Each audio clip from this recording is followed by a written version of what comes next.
शपथ सामाजिक बहिष्कार की आग। डिजिटल इंडिया में जाटव को लेकर अछूत वाली सोच। सड़कों पर सन्नाटा लेकिन जाटवों के दिल में शोर। चंद्रशेखर आजाद के पोस्टर से शुरू हुई जंग बहिष्कार तक पहुंची। चंद्रशेखर आजाद की चेतावनी हुई सच।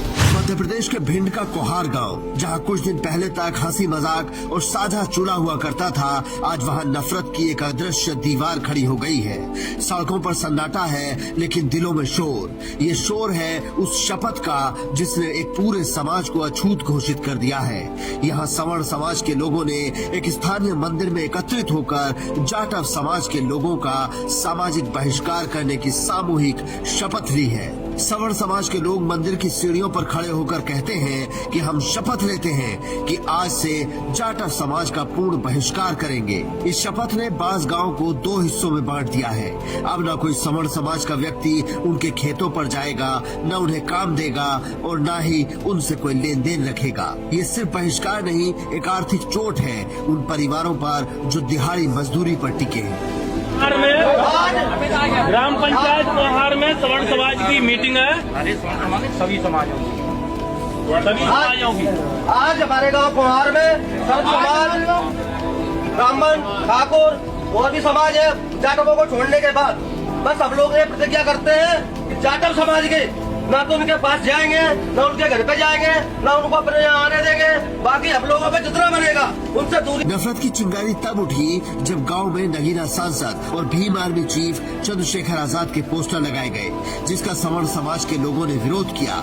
लेकिन असली विरोध की जड़ तो यूजीसी के नए नियम है, जो सवर्ण समाज के लोग इसे बर्दाश्त नहीं कर पा रहे हैं। आज भी देश के भीतर अलग अलग जगहों पर दलितों के खिलाफ अत्याचार हो रहे हैं। बीते दिनों गुजरात के पाटन में जहाँ दलित युवक को अपनी शादी के दिन सिर्फ इसलिए प्रताड़ित किया गया क्योंकि उसने घोड़े पर चढ़कर बारात निकालने की हिम्मत की थी।